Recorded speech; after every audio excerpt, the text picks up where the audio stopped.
حالات ایسی ہیں جو بول دیا سب اندھا دھند مان لیتے ہیں.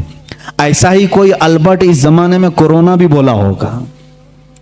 اعلیٰ حضرت رضی اللہ تعالیٰ عنہ اس زمانے میں جب آپ کے پاس لوگ آ کر کے کہنے لگے کہ حضور ایسی ایسی بات ہے, وہ سائنسدان ہے اور کہہ رہا ہے کہ یہ نجوم, یہ ستارے سورج کے اپوزٹ میں آ رہے ہیں, مقابل میں آ رہے ہیں, جس کی وجہ سے سورج کی روشنی وہ کھینچ لیں گے اور سورج میں داغ ہو جائے گا, زہریلی ہوائیں آئیں گی, فلاں فلاں فلاں باتیں.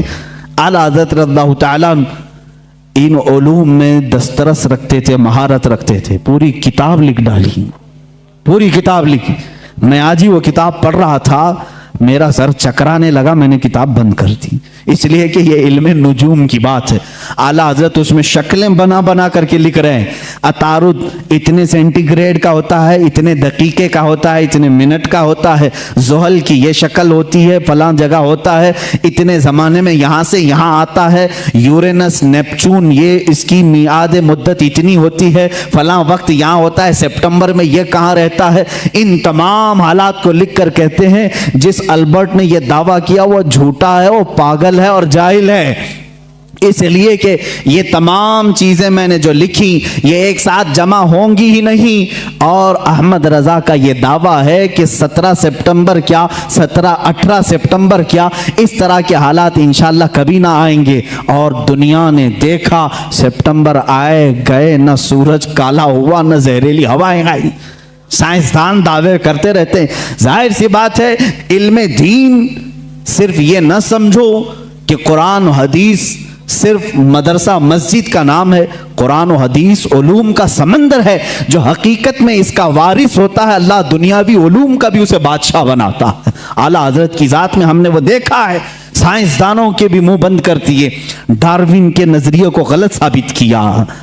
ڈاروین کا نظریہ تھا انسان بندر سے پیدا ہوا ہے, آپ نے پڑھا ہوگا اسکولوں میں وغیرہ. بعد میں یہ نظریہ ختم کیا. اعلیٰ حضرت نے اس کا رد فرمایا, میاں جو جس کی نسل سے ہو وہ اپنی نسل کو بتائے, مگر ہم آدمی ہیں, آدم سے پیدا ہیں, آدم سے پیدا ہے.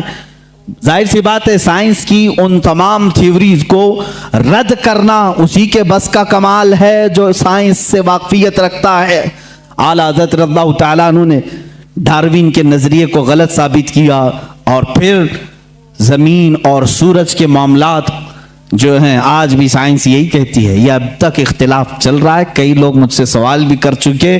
اعلیٰ حضرت رضی اللہ تعالیٰ عنہ کا اس پر اختلاف ہے اور مجھے امید ہے کہ یہ نظریہ بھی غلط ثابت ہوگا. جو آج سائنس کہتی ہے کہ زمین گھومتی ہے, یہی سائنس میں پڑھے نا, میں بھی پڑھا ہوں اسکول میں, آپ بھی پڑھے ہوں گے. زمین گھومتی ہے اور زمین گھومتے گھومتے 24 گھنٹے کا ایک مدار ہوتا ہے اس کا, اور سورج کے اطراف گھومتی ہے تو 365 دن ہوتے ہیں. ایسا ہی ہے نا, سائنس میں ایسا ہی ہے.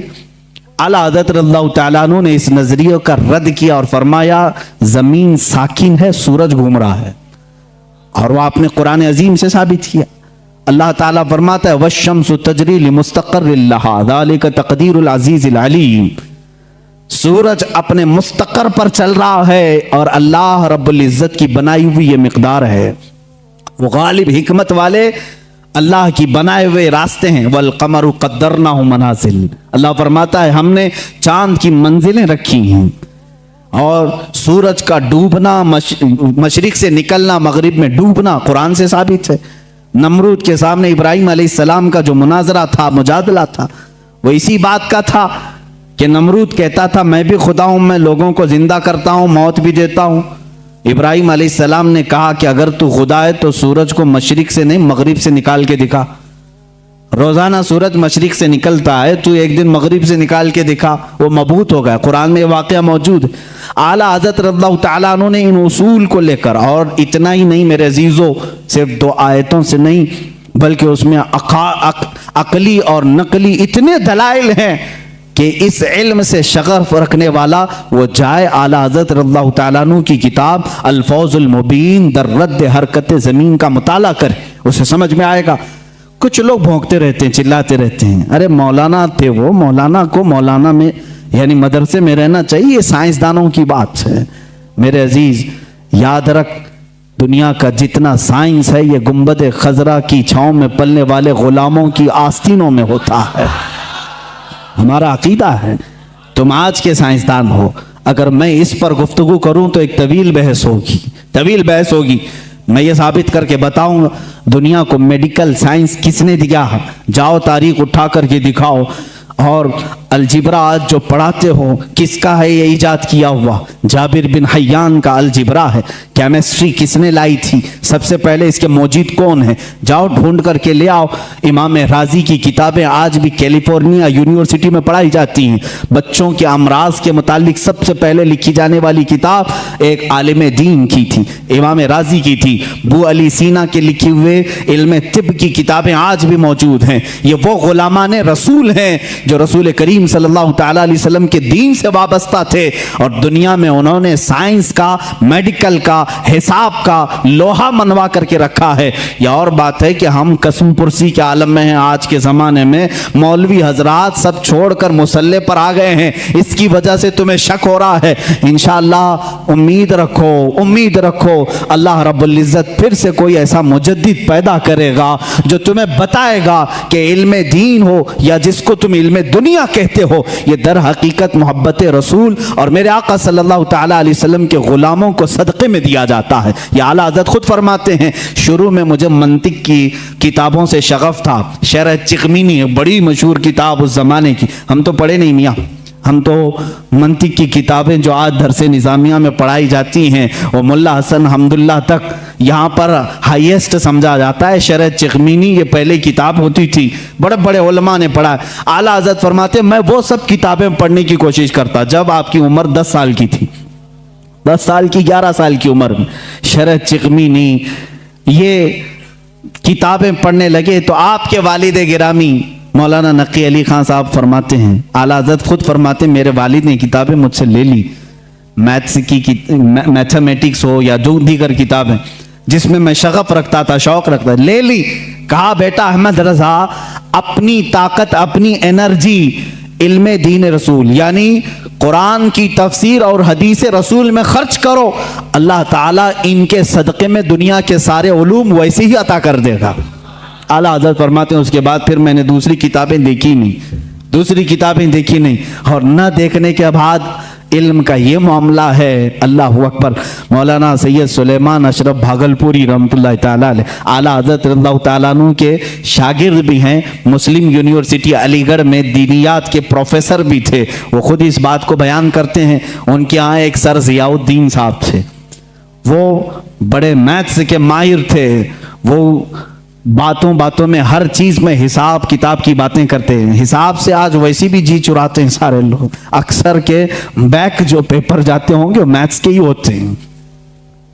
ہاں، جن کو بہت زیادہ کالج اور یونیورسٹی پر فخر ہے ان کے میتھس کو بھی میں دیکھنا چاہوں گا۔ آؤ، جو دین رسول پر حملہ کرتے ہیں یا علماء امت کو تانا دیتے ہیں کہ مولوی کا کتنا بساط مصلی سے گھر تک اتنا ہی ہوتا ہے، یہی شاید اس وقت بھی خیال رہا ہو۔ سر ضیاء الدین ایک بڑے ماہر میتھس کے جاننے والے تھے، انہوں نے مولانا سید سلیمان اشرف صاحب سے کچھ باتوں میں ان معاملات کو پوچھا کہ کچھ حساب ایسے ہیں، کچھ میتھس ایسے ہیں جو مجھے سمجھنا ہے، اور یہاں اس وقت ان تمام چیزوں کو جاننے والا کوئی نہیں ہے۔ مولانا سید سلیمان اشرف صاحب نے کہا کہ ایک کام کیجئے، ہمارے استاد ہیں مولانا احمد رضا خان صاحب، بریلی شریف میں رہتے ہیں، آپ ان کے پاس جا کر ڈسکس کر لیں، گفتگو کر لیں، شاید یہ فنڈا حل ہو جائے آپ کا۔ وہ مسکرا کر کے کہے مولانا یہ مولوی لوگوں کا کام نہیں ہے، میں اس کو جرمن اور آکسفورڈ کے بڑے بڑے یونیورسٹیوں سے رابطہ کر چکا ہوں، وہاں سے اب تک جواب نہیں آیا، جرمنی سے، لندن سے۔ مولانا سلیمان اشرف صاحب نے فرمایا کیا بات ہے، ایک بار مل کر کے دیکھ تو لیں، جرمنی بہت دور ہے، انگلینڈ بہت دور ہے، بریلی قریب ہے علی گڑھ سے، آپ جا کر کے تو آئیں۔ وہ کہتے ہیں میں ان کی بات پر آیا، یہاں جب تشریف لائے اعلیٰ حضرت فاضل بریلوی رضی اللہ تعالیٰ عنہ عصر کی نماز کے بعد بیٹھتے تھے چارپائی پر، اور لوگ آنے والے ملاقات کرتے، اپنی اپنی حاجتیں لے کر آتے۔ وہ آئے، مولانا سلیمان اشرف صاحب نے پہلے ہی خط لکھا تھا اعلیٰ حضرت کو کہ فلاں فلاں صاحب ہیں، آپ ان کو اجازت ملاقات عطا فرمائے۔